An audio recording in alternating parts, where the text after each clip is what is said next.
कार्यशाला का आज चौथा दिन है और ये 7वीं बैठक है। हम लोग साथ साथ चलते हुए नैसर्गिक और सहज जीवन पर आयोजित बनावटी जीवन की अनुचित दखलंदाजी का अन्वेषण और परीक्षण कर रहे हैं। आज सुबह हम लोग साथ साथ चलते हुए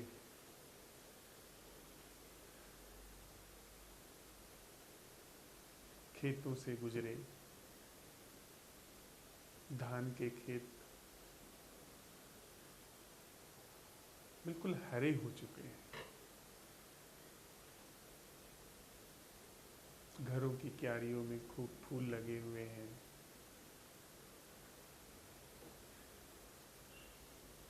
पगडंडियां लोगों की आवाजाही से चिकनी हो जाती हैं। जबकि बीती रात अभी बारिश हुई थी, फिर भी सुबह आने जाने वाले लोगों से वो पगडंडियां फिर से समतल हो गई थी।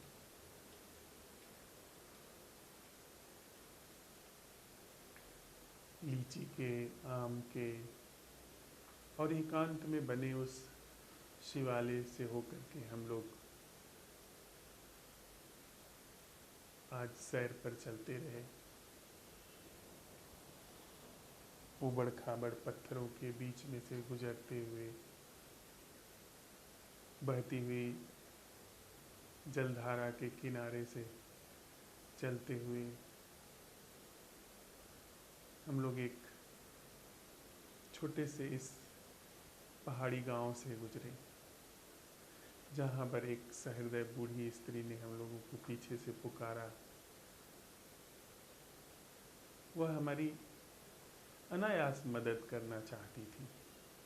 उसे समझ नहीं आ रहा था कि ये अनजाने लोग नदी की तरफ क्यों जा रहे हैं।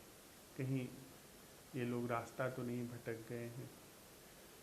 हम लोगों ने उसे कहा कि हम लोग बस सैर को निकले हैं, ऐसे ही भटक रहे हैं।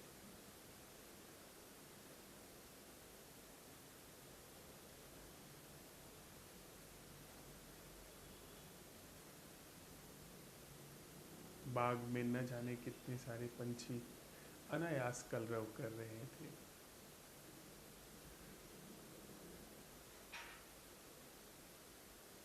फलों की फसल पूरी हो गई है, वे वृक्षों से उतार लिए गए हैं और वृक्ष जो उनकी ऊर्जा, जो उनकी शक्ति फलों में खर्च हो रही थी, और जब वे पक करके वृक्षों से उतर गए तो उनकी ऊर्जा उनके पत्तों में, नए पत्तों को उगाने में खर्च हो रही दिखी। नए नए लाल पत्ते वृक्षों पर दिखाई पड़ रहे थे और पगडंडियों के किनारे की घास रात में हुई वर्षा से जो कुछ बूंदें अपने ऊपर समेट पाई थी, उनको लिए वहाँ पर खड़ी थी। एक हल्की सी बौछार भी घास को कितना सजा जाती है। प्रकृति में अद्भुत रूप से एक सौंदर्य और उत्सव का खेल चलता ही रहता है।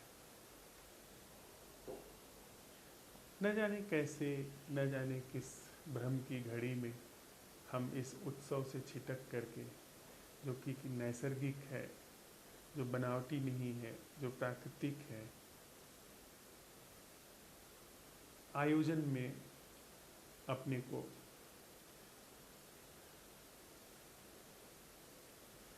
घटा देते हैं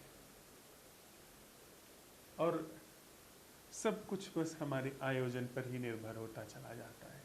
हम करेंगे तो होगा, नहीं करेंगे तो जीवन ऐसा हमें लगता है कि वह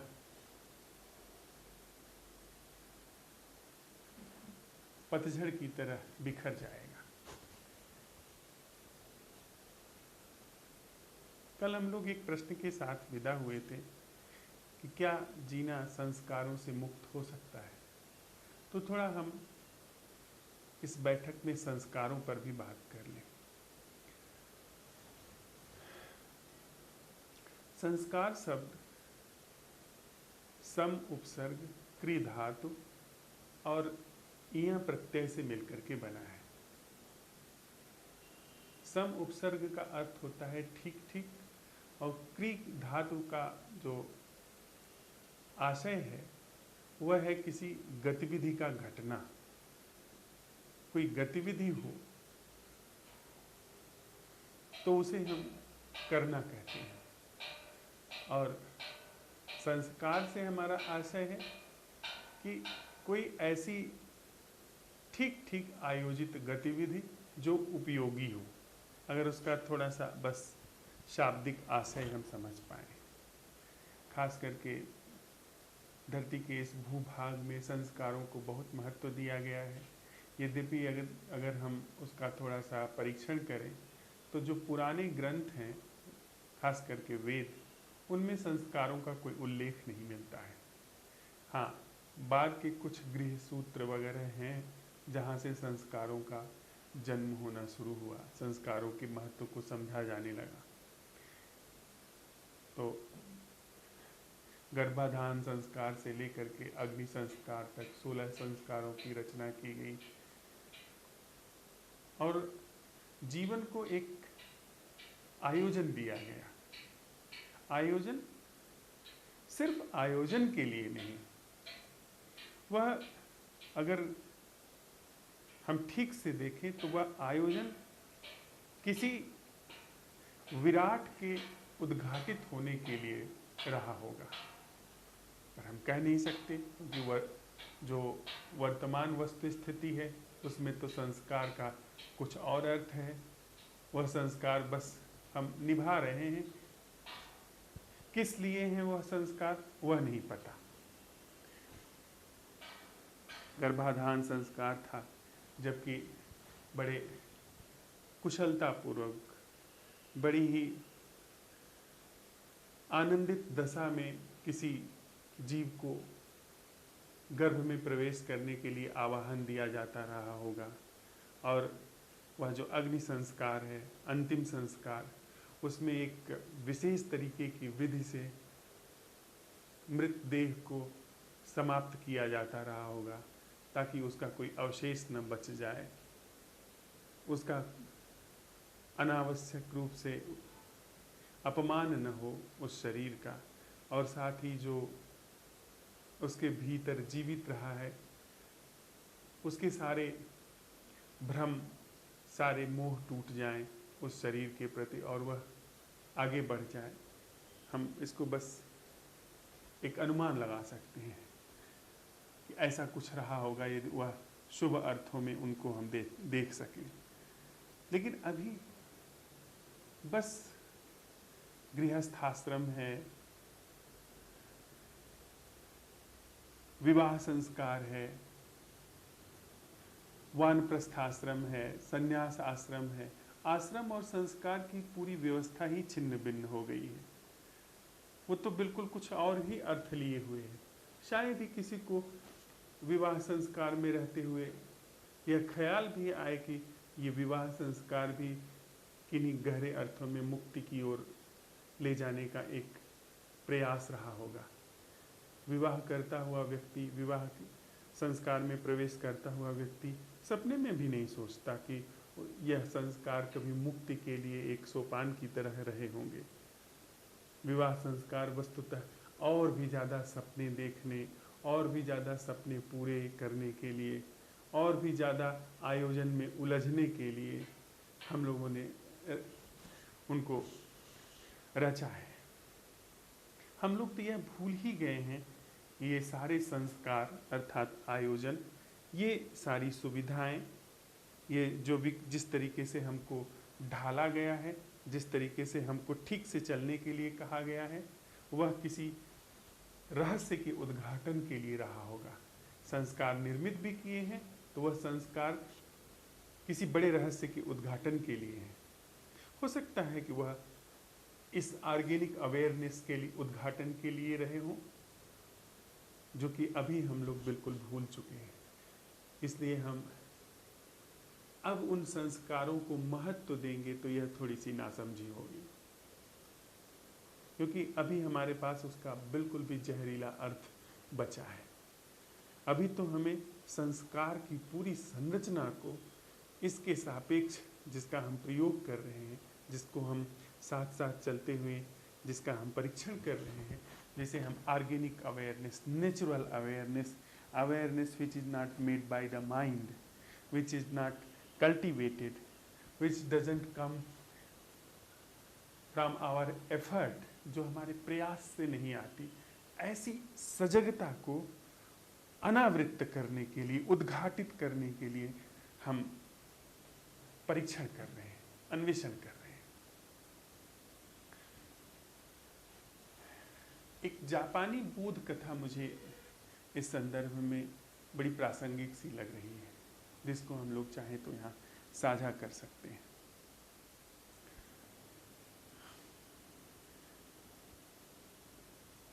एक किसान बहुत दिन से, जो कि मछुआरा भी था, समुद्र तट पर रहता था, बहुत दिन से उसके जाल में कोई मछली नहीं फंसी और उसके धीरे धीरे भूखे रहने की नौबत आने लगी। वो बड़ा दुखी रहने लगा। पर कई दिन बाद जब एक दिन उसने जाल डाला और खींचा तो उसको मछली की जगह एक पंचरंगी कछुआ मिला।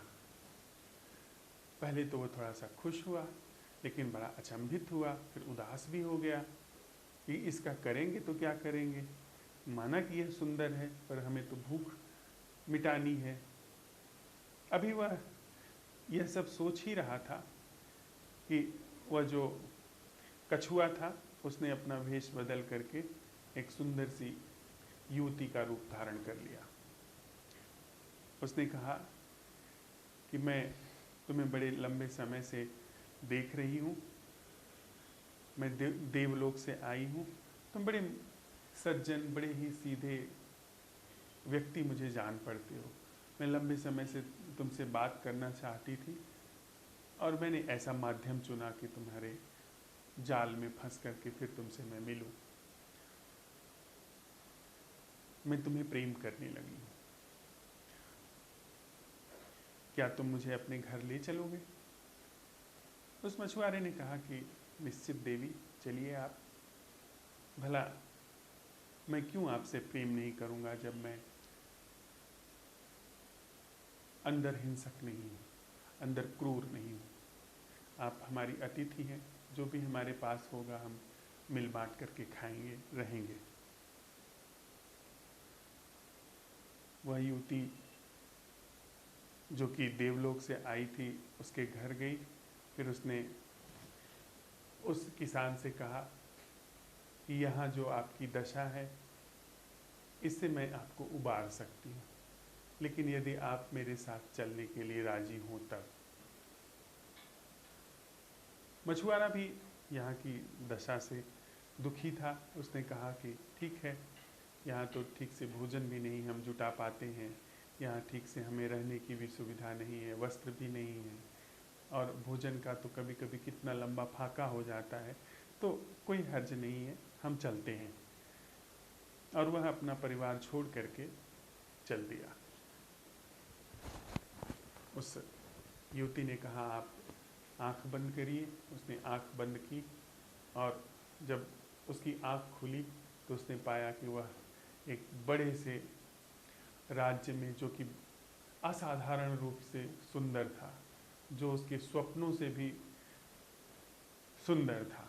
उसने देखा कि रत्नों के महल बने हुए हैं, जो रत्न राजाओं को, बड़े बड़े सम्राटों को भी जिनके टुकड़े नसीब नहीं हो पाते थे, उन रत्नों की दीवारें वहाँ पर बनी हुई हैं। उन रत्नों से उनके छज्जे बने हुए हैं और बड़ा ही सुंदर द्वार, बड़ा ही सुंदर वहाँ पर उपवन था, जो कि उसने सपने में भी कभी कल्पना नहीं की थी। ऐसा वह पूरा राज्य था।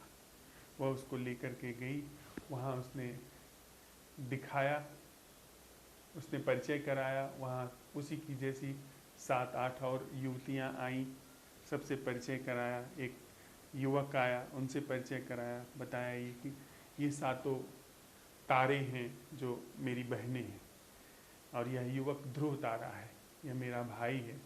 फिर वह और भी अंदर लेके गई। वहाँ पर राजा और उनकी पत्नी रानी, जो कि उस युवती के माता पिता थे, वे सब लोग उपस्थित थे। उन्होंने बड़े सम्मान के साथ उस मछुआरे का स्वागत किया और उनके सम्मान में भोज दिया। सब कुछ बड़ा उत्सव पूर्वक चल रहा था। फिर उसी उत्सव में उस देवकन्या ने उस सीधे साधे मछुआरे को प्रेम निवेदन किया और राजा और रानी ने भी अनुमति दे दी। वो दोनों लोग वहाँ रहने लगे।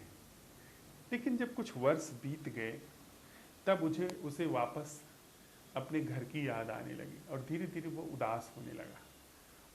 उसको अपने माता पिता की, उसको अपने मित्रों की, अपनी गलियों की, वह सब याद आने लगी। और फिर वो चुपचाप उदास रहने लगा। उस देवकन्या ने उससे पूछा कि आखिर आप क्यों उदास हैं? तो उसने कहा कि मेरी बड़ी इच्छा होती है कि मैं लौट के जाऊं। यहाँ माना कि सब कुछ बड़ा अच्छा है, पर मेरे अंदर बड़ी याद आती है वहाँ पे लौट जाने की। उस युवती ने कहा कि मैं आपका बड़ा आदर करती हूँ, मेरे हृदय में बहुत प्रेम है आपके लिए। आप यदि जाना चाहते हैं तो जाएं, लेकिन फिर भी सोच लें। आप अगर जाना चाहते हैं तो मैं आपको छोड़ आऊँगी। उसने सोचा, पर उसने कहा नहीं, मैं जाना चाहता हूँ। तो उस देवकन्या ने कहा कि ठीक है, आप जा रहे हैं। सब उस नगर के वासी जो थे उसको छोड़ने आए भीगी आंखों से। उस देवकन्या ने चलते हुए उसे एक छोटी सी पिटारी दी और कहा कि कभी जब आपका मन वहाँ से ऊब जाए, जब वहाँ से आप वापस लौटना चाहें, तो आप इस पिटारी को बस अपने दोनों हाथों से कस करके पकड़ लीजिएगा और मुझे खबर हो जाएगी, मैं आऊँगी और फिर वापस आपको ले आऊँगी। वह व्यक्ति सहमति दे करके उस पिटारी के साथ लौट आया। धरती पर आंख बंद की उसने। फिर जब आंख खुली तो उसने पाया कि वह अपने घर में लेटा हुआ है। अपने घर के उस दरवाजे से जब बाहर निकला तो उसने देखा कि वह तो खंडहर है। उसने गली में चलते हुए एक व्यक्ति से पूछा कि आप लोग कौन हैं? मैं तो आपको पहचान नहीं रहा हूँ, और यहाँ पर तो मेरा घर था, मेरे माता पिता थे, भाई बहन थे, मेरे पालतू जानवर थे, वे सब कहाँ हैं? तो उसने कहा कि आप कौन हैं? तो उसने कहा मेरा नाम यूरोशिमा है और यहाँ पर मेरा घर था, वो अब नहीं है, और कुछ मेरे मित्र भी यहाँ नहीं दिखाई दे रहे हैं। ये तो बिल्कुल नए लोग हैं यहाँ पर, और पुराने घर भी नहीं दिख रहे हैं। तो उस व्यक्ति ने कहा कि तुम पागलों जैसी बात कर रहे हो, मुझे कुछ भी नहीं समझ में आ रहा है। हम लोग तो यहाँ कई पीढ़ियों से रह रहे हैं, यहाँ पर तो ऐसा कोई भी नाम नहीं हमने सुना। हाँ, ये घर है, ये कई 100 वर्षों से यहाँ पर ऐसे ही खंडहर उजाड़ पड़ा है। आप क्या कह रहे हैं? धीरे धीरे गांव में बात पूरे फैली, गांव इकट्ठा हुआ। उस व्यक्ति ने किसी को नहीं पहचाना, पर उसमें किसी एक बूढ़े आदमी ने कहा कि मैंने अपने पूर्वजों से, अपने दादा परदादाओं से एक व्यक्ति के बारे में सुना है जो कि समुद्र के तट पर गया और फिर नहीं लौटा। उसकी चर्चा वो लोग करते थे, लेकिन वो तो कई 400-600 साल पुरानी बात है। और क्या आप वह व्यक्ति हैं? तो ये तो हास्यास्पद बात है, आप पागल लगते हैं। उस व्यक्ति ने कहा कि मैं तो अभी कुछ ही वर्ष पहले या कुछ ही दिन पहले यहाँ से गया हूँ और लौट करके आया हूँ। आप लोग कह रहे हैं कि, और मैं देख भी रहा हूँ यहाँ तो सब कुछ बदल गया। उस व्यक्ति को बड़ी निराशा हुई। उसने कहा कि अब मैं वहीं लौट जाता हूँ जहाँ से आया था। उसने उस पिटारी को निकाला अपनी जेब से, और हाँ, एक बात और उसमें, जब वहाँ से वो चलने लगा था तो उस देव कन्या ने उससे कहा था कि इस पिटारी को कभी खोलना मत, इसको सिर्फ अपने हाथ से दबाना। लेकिन उस व्यक्ति ने उसको हाथ से दबाने की बजाय उसको खोल दिया। जैसे ही उसने उसे खोला, उसमें से खुशबू निकली और वो तेजी से चारों तरफ फैल गई और वो हवा में गुम हो गई। बादलों ने उसे सोख लिया। इसके बाद फिर उसने कितनी भी कोशिश की पिटारी को दबाने की, कोई भी उसका अर्थ नहीं निकला। वह रोता, चिल्लाता, भटकता, चारों तरफ घूमता रहा। उसने खूब तरह से अपने निवेदन भेजे, खूब तरीके से अपने आंसू निकाले।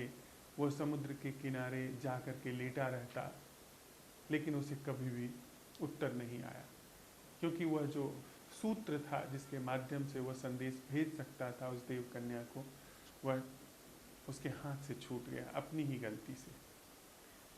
और जब भी वो कोई संदेश भेजता, बीच में आकाश उसे रोक लेता और वह बाहर नहीं जा पाता, उस तक नहीं पहुंच पाता। बड़ी मौजूद कहानी है यह। इस कहानी की दशा इंसान की दशा है। इंसान, जो कि हम कह सकते हैं कि जैसे सारे जीव जंतु हैं, वैसे ही इंसान भी यहाँ पर पैदा हुआ है। धीरे धीरे वह ज़्यादा विकसित हो गया, वह सोचने समझने में समर्थ हो गया। उसने बहुत तरह की अपने पास सुविधा जुटा ली, आयोजन जुटा लिया। उसने वह जो समस्याएं थी, वो जो असुविधाएं थी, पशु जगत से, गुफा मानव में जब आग जलाना नहीं आता था, जब खेती करना नहीं आता था, जब पेड़ पौधों से फल निकालना नहीं आता था, तब से लेकर के अब तक उसने बड़ी सुविधाएं जुटा ली। लेकिन इस सुविधाओं को जुटाने के क्रम में निश्चित ही कोई उसको एक ऐसी असाधारण चीज हाथ लग गई। इंसान को, व्यक्ति को मैं नहीं कह रहा हूं, इंसान को, यानी इस पूरे इंसान की चेतना को जो अभी विद्यमान है, इसको कोई ऐसी असाधारण कला हाथ लग गई जो कि देवलोक की कला है, जो कि अमानुषी है, जो कि मृत्यु के पार है, जो कि अमृत की कला है। वह उसके हाथ लग गई, हाथ लग गई, पता भी चल गया, और उस कला ने कुछ उसको ग्लिम्स भी दे दिए कि हाँ, जीवन जैसा है यहाँ पर वैसा ही नहीं है, ऐसे भी जिया जा सकता है जिसमें कि भय ना हो। उसमें वह सारी चीज़ें तो हो ही ना जो पशु जगत की समस्याएं हैं। आहार, निद्रा, मैथुन तक जीवन को सीमित कर लेना, उससे विराट जीवन है। आहार, निद्रा, मैथुन की जो असुविधा है, उससे पार निकल करके वह तो हो ही गया। साथ ही साथ जो अभी की समस्याएं हैं, जिसमें कि चिंता है, वैर है, दुख है, संताप है, जो कि तथाकथित रूप से इस विकास के काल में उसके साथ साथ ये सारी समस्याएं घुलती चली गई, ये सारे रोग उसको अनायास चिपकते चले गए, वह सारा कुछ भी नहीं। यानी शरीर से लेके, मन से लेके, हृदय तक सब कुछ से पार निकलकर होने का, जीने का एक असाधारण कौशल उसके हाथ लगा, अमृत का कौशल हाथ लगा, जिसे हम कहें ऑर्गेनिक अवेयरनेस का कौशल उसके हाथ में लगा, सहज जागरूकता का कौशल हाथ में लगा, ऐसा जीवन जो कि सीमाओं के पार है वह हाथ में लगा, ऐसा जीवन जो कि समय के पार है वह हाथ लगा, और उसने उसको जिया भी, पर उसको फिर वापस इन सारी चीज़ों में कहीं रस रह गया, इन सारी चीज़ों में लौटना हुआ, फिर वह लौट करके आया, फिर यहाँ पर लौटा, और फिर इसके बाद उसने वहाँ से लौटते हुए वह जो कला थी, जो कीमिया थी, उसको उसने गलत तरीके से खोल दिया, और अब वह लौटना चाहता है। कौन ऐसा व्यक्ति है धरती पर जो लौटना नहीं चाहता, जो इस पूरे जंजाल से मुक्ति नहीं चाहता? उसके प्राणों में प्यास है। हर व्यक्ति जो सही तरीके से, गलत तरीके से, किसी भी तरीके से जो खुशी की मांग कर रहा है, वस्तुतः उसके प्राणों में वह जो थोड़ा सा बोध है अमृत का, उसी की प्यास है। जो इंसान ने कभी चख लिया है उस अमृत के बोध को, उसी की प्यास है, पर वह कला नहीं पता है कि कैसे वह अमृत की पिटारी खुलती है, वह अमृत लोक कैसे खुलता है, उस अमृत लोक में कैसे गमन होता है। वह कला छिटक गई। और कला कैसे छिटकी? ऐसा नहीं कि वो हमेशा के लिए छिटक गई, वह कला यहीं छिटकती है और यहीं पकड़ में आती है। वह अमृत लोक यहीं पर खुलता है और यहीं पर पकड़ में आता है। कहानी इस तरह से, क्योंकि कहानी एक क्रम में चलती है, समय में चलती है, उसको कहने के लिए समय चाहिए, एक प्लेटफॉर्म चाहिए, धरातल चाहिए, इस तरह से चलती है। लेकिन वह जो अमृत की कला है, जो अभी और यहीं है, जिसका समय से और देश से, देश काल से जिसका कोई भी मतलब नहीं है, उस कला की कीमिया भी अभी है। और उस कला में जा करके जो अंतर्दृष्टि है वह भी अभी और यही है, पर छिटक छिटक करके जो वापस गिर जाने की दुर्घटना घट रही है वह भी अभी और यही है। बस मामला क्या मिस हुआ है कि उस अमृत कौशल में प्रवेश करने का जो माध्यम है, जो कीमिया है, उसको पकड़ लेना, उसको समझ लेना। बहुत तरीके से हम उस चीज को कह सकते हैं, पर हम लोग, हमारे सामने जो वह कौशल उभर करके आया है साथ में चलते हुए, वह कौशल है असंभव प्रश्न का। और उस असंभव प्रश्न के कौशल को, जिसे जांच करके भी, जान करके भी, जो सिद्ध भी हो रहा है, जब हम असंभव प्रश्न उठाते हैं कि वह जीना क्या है, वह दर्शन क्या है, वह श्रवण क्या है, वह धड़कना क्या है, जो आयोजन से मुक्त है, जो इस आयोजक, जो इसे हम माइंड कहते हैं, इससे मुक्त है। आयोजक का जो केंद्र है, जो जिसे हम मैं कहते हैं, जिसको लेकर के हमने भली भांति कई सारी बैठकों में, अन्वेषणों में, हमारे भीतर चल रहे अन्वेषण में जिसका परीक्षण किया है कि वह जो मैं है उसी आयोजन का ही हिस्सा है, उससे मुक्त है। उसका हम स्वाद भी ले पाते हैं, उसको हमने भली भांति परख भी लिया है, लेकिन फिर भी वह छिटक छिटक जाता है। छिटक छिटक क्यों जाता है? हम जानते हैं कि ऐसा जीवन संभव है जो मैं से मुक्त है, आयोजन से मुक्त है, वह हमारी अंतर्दृष्टि में अब स्पष्ट है, लेकिन छिटक करके हम आ जाते हैं। क्यों? क्योंकि यह जो कीमिया है इसकी पिटारी हम खोल देते हैं, जबकि हम जान रहे हैं कि वह लोक है, वह जीवन है, लेकिन इसकी पिटारी हम खोल देते हैं जब हम असंभव प्रश्न, यानी इस तरह के ऐसे ऑर्गेनिक अवेयरनेस के उद्घाटन का यह जो रहस्य है, इसके विषय में बार बार सोचने लगते हैं कि यह काम करता है कि नहीं करता है, काम करेगा कि नहीं करेगा, या ऐसे ऐसे ऐसे काम करता है, यह ऐसे ऐसे ऐसे काम करता है। इसका मतलब है कि पिटारी खोल रहे हैं हम। इसका मतलब है कि उस पिटारी में जो रहस्य है, जो प्राण है, उसको खोल करके हम बाहर कर दे रहे हैं, उसको फैल जाने दे रहे हैं, निकल जाने दे रहे हैं, उसको सीधे जीवन पर काम नहीं करने दे रहे हैं। और जब हम उसकी व्याख्या करते हैं, ये ऐसे काम करता है, हाँ, यह ऐसे उन चीजों से जुड़ा है जो पहले कही गई हैं, ये जब फला ने कहा था, ढिका ने कहा था, या वहां कहा गया था, या यहां गलत कहा गया था, जब उसके हम विश्लेषण में प्रवेश करते हैं तो पिटारी खुल जाती है। वह जो पिटारी खुलने की दुर्घटना है, क्या हम उसको बचा सकते हैं?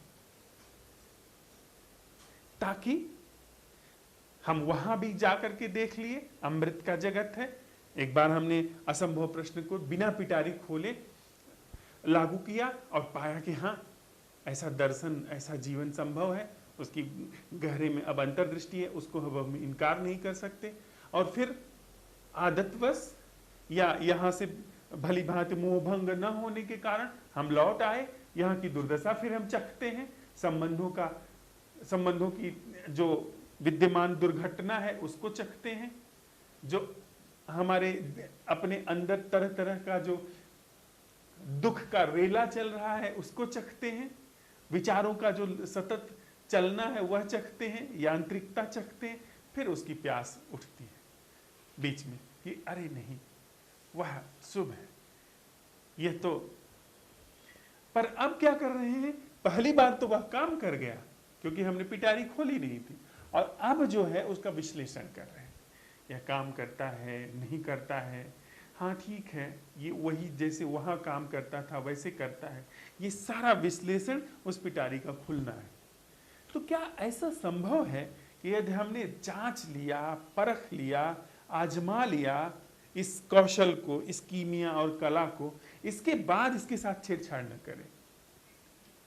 अर्थात इस कीमिया में फिर असाधारण रूप से, ऑर्गेनिक रूप से, जीवंत रूप से श्रद्धा का जन्म हो जाना। श्रद्धा का जन्म कि फिर आप असंभव प्रश्न के साथ छेड़छाड़ नहीं कर रहे हैं। फिर यदि मैं प्रयोग कर रहा हूं कि वह दर्शन क्या है जो मैं नहीं कर रहा हूं, वह श्रवण क्या है जो मैं नहीं कर रहा हूं, वह मौजूदगी, वह उपस्थिति क्या है जो मैं नहीं कर रहा हूं, यानी वह जीना क्या है जो मैं नहीं कर रहा हूं। फिर इस प्रश्न के साथ छेड़छाड़ नहीं, फिर इस प्रश्न की पिटारी को फिर खोलना नहीं, फिर इस प्रश्न को घटने देना। क्योंकि अगर इस प्रश्न के साथ हम यह असंभव प्रश्न है, इस प्रश्न के साथ हम कोई भी छेड़छाड़ कर देंगे, यह प्रश्न विकृत हो जाएगा, क्योंकि वह मैं वापस लौट करके वहां विद्यमान हो जाएगा, जो कि कहेगा कि हाँ ऐसे ऐसे ये काम करता है, इसका देखिए ना, अब ऐसे उत्तर आया, देखो अब तुम्हें इंसाइट हो गई है, तो अब तुम्हें अंतर्दृष्टि आ गई है, तुम्हारे जीवन में थोड़ी देर के लिए देखो ठहराव आ गया था, देखो थोड़ी देर के लिए अब आराम आया ना। यह सब छेड़छाड़ है, यानी वही मैं पीछे के दरवाजे से अब असंभव प्रश्न को भी रिसीव करने की कोशिश कर रहा है। वही मैं बड़े ही छद्म रूप से वहां आकर के छेड़छाड़ करना शुरू कर दिया। असंभव प्रश्न ओवर, कोई छेड़छाड़, उत्तर आ रहा है, हम यहां प्रयोग कर रहे हैं। हमने कल सांझ को प्रयोग किया था सुनना, बिना प्रतिक्रिया के सुनना। यानी यहां जब आप सुन रहे, मैं बोल रहा हूं तो मैं अपने प्रति जिम्मेदार हूं कि क्या जो बोला जा रहा है वह ऑर्गेनिक अवेयरनेस में बोला जा रहा है, मेरा ये इसमें परिपूर्ण दायित्व से मैं बोल रहा हूं। और जब मैं सुन रहा हूं तो वह सुनना क्या है जो मैं नहीं कर रहा हूं, जो ऑर्गेनिक रूप से सुना जा रहा है। यानी फिर वह कीमिया काम कर रही है, वह जो हमने चर्चा की थी, हमारे संवाद में बात आई थी कि ऐसा सुनना जिस सुनने में प्रतिक्रिया नहीं है, उसमें स्पेस है, ऑर्गेनिक स्पेस है। माइंड से क्रिएटेड स्पेस नहीं कि माइंड खाली हो गया है और अब वहाँ पे स्पेस है, वह स्पेस नहीं। वह स्पेस जो कि अवेयरनेस से आता है, वह स्पेस जो नैसर्गिक है, वहाँ स्पेस है, वहाँ पर अवेयरनेस है, वहाँ पर जागरण है, वहाँ पर साइलेंस है, और वहाँ पर इसकी वजह से सातत्य का, निरंतरता का अंत है। वहाँ निरंतरता में कोई चीज़ नहीं घट रही है, और ऑफ कोर्स वहाँ पर इंटेलिजेंस है, वहाँ पर वह देवलोक खुल गया जहाँ पर कोई भय नहीं है। इस पहले के सुनने में भय था, पर जहाँ पर यह सारी चीज़ें अब घट रही हैं वहाँ पर कोई भय नहीं, वह रहस्य खुल गया। अर्थात वह जीवन जो हम लोगों ने पशु के जगत से शुरू किया था और सुविधाओं के जगत में चलते चलते उन सारी सुविधाओं ने, आयोजनों ने जो हमारे ऊपर कब्जा जमा लिया, वो सारे आयोजन जो अब जीने लगे, जीवन तो कहीं समाप्त ही हो गया, वह ओझल ही हो गया, वो दिखना तक बंद हो गया। वह जीवन अब यहां पर उद्घाटित हो रहा है, और साथ यानी प्राकृतिक जीवन अब वहां पर उद्घाटित हो रहा है। लेकिन यह यहां पर जब वह प्राकृतिक जीवन उद्घाटित हो रहा है तो यह वापस पशु जगत में अब नहीं जा रहा है, वापस प्राकृतिक जगत में नहीं जा रहा है। यह एक तल पर प्राकृतिक जगत में यथावत है, लेकिन दूसरे तल पर असाधारण रूप से ऑर्गेनिकली वह वहां पर अवेयर है। ऐसा जीवन, तो क्या हम लोग इस बात में बिल्कुल स्पष्ट हो चुके हैं कि जो संस्कार हैं हमारे, जो कि आयोजन हैं, यह सारे संस्कार जीवन के लिए सहयोगी हो सकते हैं, पर जीवन नहीं है। जीवन वस्तुतः जिसे हमने असंभव प्रश्नों से चखा है, वह दैवीय जीवन, वह अमृत का जीवन, वह जीवन ही जीवन है जिसमें इन सारे आयोजनों का, इन सारे संस्कारों का, चाहे वे शुभ हों चाहे वे अशुभ हों, कभी जब वो रहे होंगे उनको हम नहीं छेड़छाड़ कर रहे हैं कि वो शुरू से ही गलत थे, लेकिन अभी जो स्वरूप है, चाहे वे शुभ हों चाहे वे अशुभ, उनका एक मुस्त जीवन से अवसान अब एकमात्र रास्ता है कि सारे संस्कारों का अवसान हो, लेकिन इन अवेयरनेस हम संस्कारों के अवसान के लिए नए संस्कार निर्मित अब नहीं कर सकते हैं, क्योंकि हमारा मन बहुत ही जटिल हो चुका है। वहां पर अब सीधे एक ऐसी गतिविधि काम करेगी जो कि समय में ना हो। समय में तो हमारा मन असाधारण रूप से कुशल है, हमने इसको अगर जगह दी कि हाँ हम धीरे धीरे करेंगे, अब धीरे धीरे ध्यान करके जीवन में यह सब साध लेंगे, यह असंभव है। समय में तो यह हमारी समझ से न जाने कितना गुना तेज है। मुझे एक संस्मरण याद आता है अपने जीवन का, गुजरात प्रवास के दौरान, जबकि उस समय कोरोना काल चल रहा था और चारों तरफ लॉकडाउन लगा हुआ था, और जिस जगह पर मैं रहता था वह सुनसान जगह थी, एकांत थी। आसपास खूब मीलों मील तक दूर फैले हुए केले के खेत थे, केले की वहाँ पर खूब खेती होती थी। तो सप्लाई बंद हो गई, ट्रांसपोर्टेशन सब बंद हो गया, तो जो केले की फसलें थी वो केले सब वहाँ पर खराब होने लगे। तो मुझे ध्यान में आया कि जो केले के किसान हैं उनको मैं जाकर के सलाह दूं कि ये अभी खराब हो रहे हैं, क्यों ना इनको अभी कच्चे केलों को छील करके और उनको काट करके उनके चिप्स बना करके रख लिए जाए, बाद में उनकी सप्लाई हो जाएगी, क्योंकि बने हुए चिप्स तो वो तो सालों तक टिक सकते हैं बिना खराब हुए। और यहाँ गांव में एक जगह पर, बाहर नहीं जाना है, पर गांव में भी बहुत सारे ऐसे लोग मिल जाएंगे जो सहयोग कर देंगे इस मामले में, और यह चीज़ भी खराब नहीं होगी और इनकी जो आजीविका है वो भी प्रभावित नहीं होगी। मैंने तो समझा कि अपनी समझ से मैं बड़ी बुद्धिमानी का काम कर रहा हूँ, पर जब मैंने उन किसानों से कहा तो वे मेरे ऊपर हंसने लगे। उन्होंने कहा कि यह चीज़ तो हम पहले से कर रहे हैं, हम तो उपाय कर रहे हैं कि जो कच्चे केले के छिलके हैं उनसे भी कैसे पैसा कमाया जाए। वहाँ का जो व्यापारी, उनको किसान भी कहना ठीक नहीं है, वस्तुतः वो व्यापारी वर्ग है।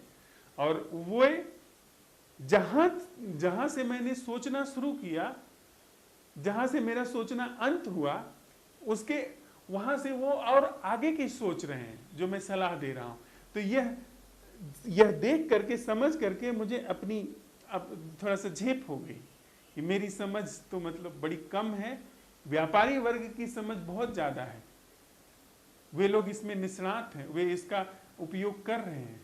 तो यह जो हमारा मन है, माइंड है, जो हम सोचते हैं कि हम धीरे धीरे करके आगे निकल जाएंगे, इसने उसका हिसाब पहले से ही जमा रखा है कि आप ऐसा ऐसा करोगे तो ऐसा होगा। उसको वो पहले से सध करके बैठा है, उसमें वह निष्णात है। वो आपका वार खाली चला जाएगा, हमारे प्रयास कभी भी सफल नहीं होंगे। हमने आपने यदि समय दिया, हमने आपने यदि ज्ञान को माध्यम बनाया, तो कभी भी ये मुक्ति घटित नहीं हो सकती है। समय के आधार पर मुक्ति नहीं घटित हो सकती है।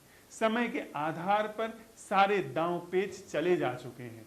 हमने गुरु बना करके देख लिया है, हमने आश्रमों में रह करके देख लिया है, हमने न जाने कितनी विधियों को आजमा करके देख लिया है, हमने नए पुराने न जाने कितने सारे शास्त्र निर्मित करके देख लिए हैं। इन सारी चीजों में वह निष्णात है, वह तो इसके पार है। जो हम योजना बना रहे हैं, जो कहीं कभी कभार इस असंभव प्रश्न पर हम काम कर रहे हैं, हो सकता है कि मन इसकी काट ढूंढ रहा हो, यह कैसे कटेगा।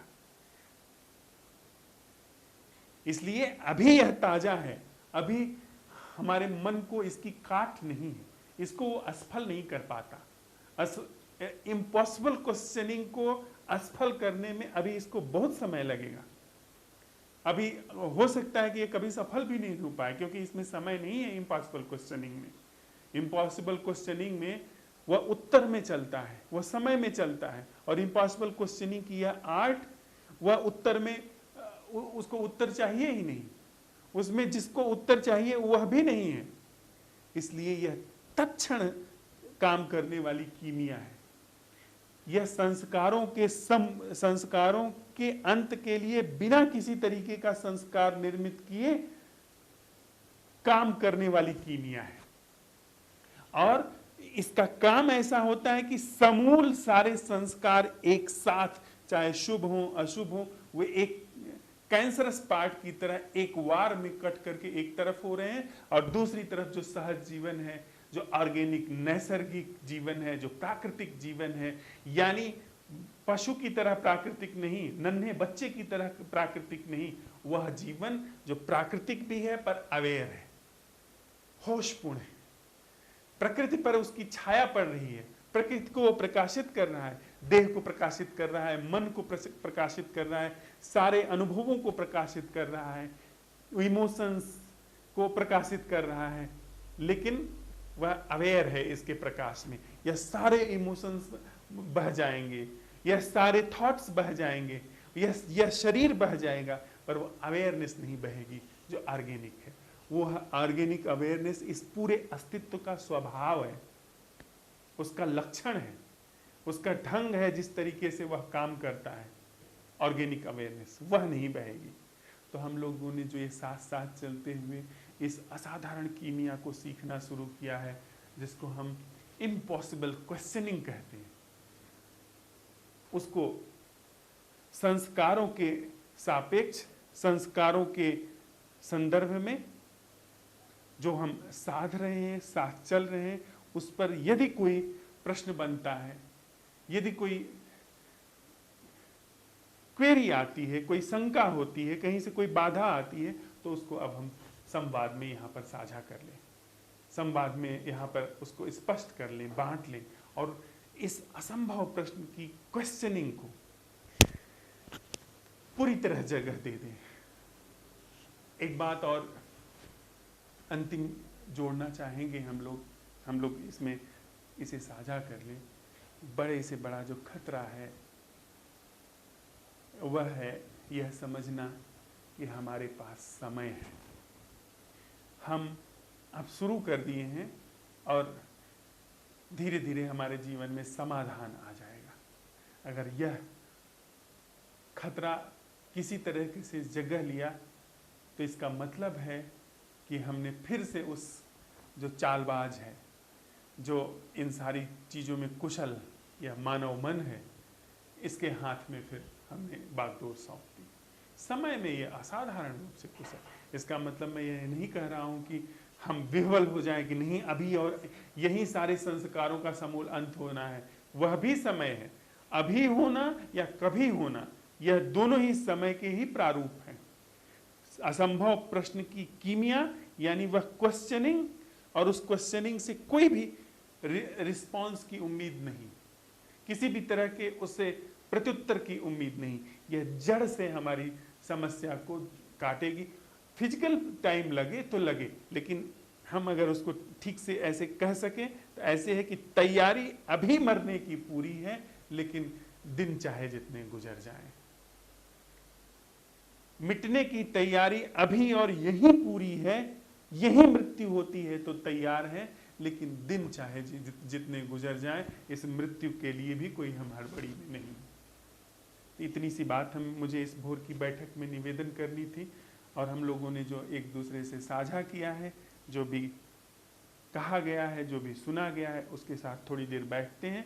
फिर यदि इस इम्पॉसिबल क्वेश्चनिंग को लेकर के कोई हमारे भीतर प्रश्न या शंका होती है तो उसको हम आपस में बेधड़क साझा कर सकेंगे।